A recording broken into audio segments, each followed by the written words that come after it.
تمام دیکھنے اور سننے والوں کو پیار بھرا سلام۔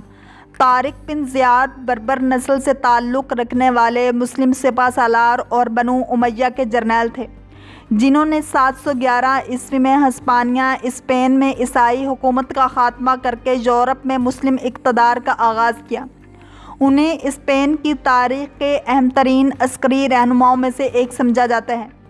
شروع میں وہ اموی صوبے کے گورنر موسیٰ بن نصیر کے نائب تھے، جنہوں نے ہسپانیہ میں وزگوت بادشاہ کے مظالم سے تنگ عوام کے مطالبے پر طارق کو ہسپانیہ پر چڑھائی کا حکم دیا۔ طارق بن زیاد نے مختصر فوج کے ساتھ یورپ کے عظیم علاقے اسپین کو فتح کیا اور جہاں دین اسلام کا علم بلند کیا۔ اسپین کی فتح اور جہاں پر اسلامی حکومت کا قیام ایک ایسا تاریخی واقعہ ہے جس نے یورپ کو سیاسی، معاشی اور ثقافتی پسماندگی سے نکال کر ایک نئی بصیرت عطا کی اور اس پر ناقابل فراموش اثرات مرتب کیے۔ طارق بن زیاد کی تعلیم و تربیت موسیٰ بن نصیر کی زیر نگرانی ہوئی، جو ایک ماہر حرب اور عظیم سپہ سالار تھے۔ اسی لیے طارق بن زیاد نے فن سپہ گری میں جلد ہی شہرت حاصل کر لی۔ ہر طرف ان کی بہادری اور عسکری چالوں کے چرچے ہونے لگے۔ طارق بن زیاد بن عبداللہ نہ صرف دنیا کے بہترین سپہ سالاروں میں سے ایک تھے، بلکہ وہ متقی، فرض شناس اور بلند ہمت انسان بھی تھے۔ ان کے حسن اخلاق کی وجہ سے عوام اور سپاہی انہیں احترام کی نظر سے دیکھتے تھے۔ افریقہ کی اسلامی سلطنت کو اندلس کی بحری قوت سے خطرہ لاحق تھا، جبکہ اندلس کے عوام کا مطالبہ بھی تھا۔ اس لیے گورنر موسیٰ بن نصیر نے دشمن کی طاقت اور دفاعی استحکام کا جائزہ لے کر طارق بن زیاد کی کمان میں 7,000 فوج دے کر انہیں ہسپانیہ کی فتح کے لیے روانہ کیا۔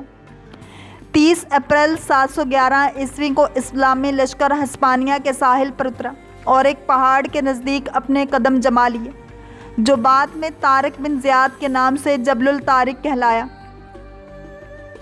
طارق بن زیاد نے جنگ کے لیے محفوظ جگہ منتخب کی۔ اس موقع پر اپنی فوج سے نہایت ولولہ انگیز خطاب کیا اور کہا کہ ہمارے سامنے دشمن اور پیچھے سمندر ہے۔ جنگ سے قبل انہوں نے اپنے تمام بحری جہازوں کو جلا دینے کا حکم دیا، تاکہ دشمن کی کثیر تعداد کے باعث اسلامی لشکر بددل ہو کر اگر پسپائی کا خیال لائیں تو واپسی کا راستہ نہ ہو۔ ایسی صورت میں اسلامی فوج کے پاس صرف ایک ہی راستہ باقی بچا کہ یا تو دشمن کو شکست دے دیں یا اپنی جان جانیں آفرین کے سپرد کر دیں۔ یہ ایک ایسی زبردست جنگی چال تھی جس نے اپنی اہمیت کی داد آنے والے عظیم سپہ سالاروں سے بھی پائی۔ 7,000 کے مختصر اسلامی لشکر نے پیش قدمی کی اور عیسائی حاکم کے 1 لاکھ کے لشکر کا سامنا کیا۔ گمسان کا رن پڑا، آخرکار دشمن کو شکست ہوئی اور شہنشاہ راڈرک مارا گیا۔ بعض روایتوں کے مطابق وہ بھاگ نکلا تھا، جس کے انجام کا پتہ نہ چل سکا۔ اس اعتبار سے یہ جنگ فیصلہ کن تھی کہ اس کے بعد ہسپانوی فوج کبھی متحد ہو کر نہ لڑ سکی۔ فتح کے بعد طارق بن زیاد نے بغیر کسی مزاحمت کے دارالحکومت طلیطلہ پر قبضہ کر لیا۔ طارق بن زیاد کو ہسپانیہ کا گورنر بنا دیا گیا۔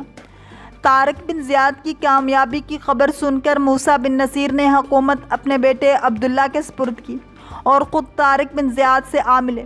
دونوں نے مل کر مزید کئی علاقے فتح کیے۔ اسی دوران خلیفہ ولید بن عبد الملک نے اپنے قاصد بھیج کر دونوں کو دمشق بلوا لیا۔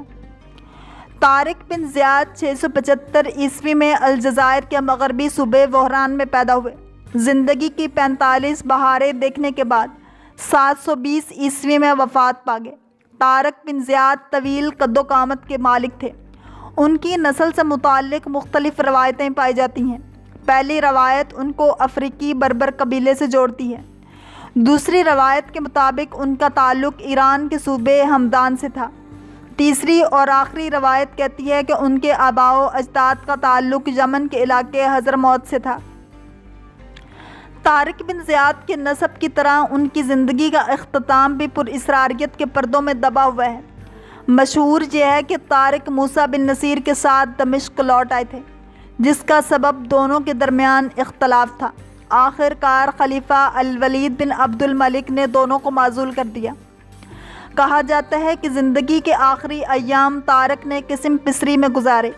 یہاں تک کہ انہیں مساجد کے باہر سوال کرتے ہوئے دیکھا گیا۔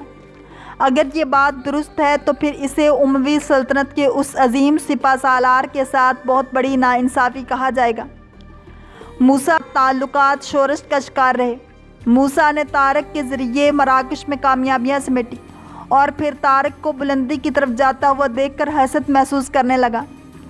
بعد ازاں اس کہانی نے افسانوی صورت اختیار کر لی اور دونوں کے درمیان اختلاف کا سبب قیمتی پتھروں سے مرصع سونے کا ایک میز پوش قرار دیا، جس کو حضرت سلیمان علیہ السلام سے منسوب کیا جاتا تھا۔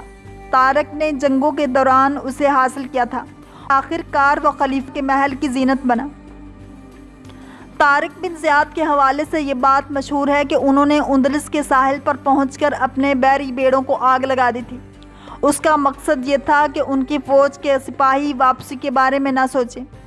تاہم اکثر روایات کے مطابق یہ قصہ درست نہیں ہے۔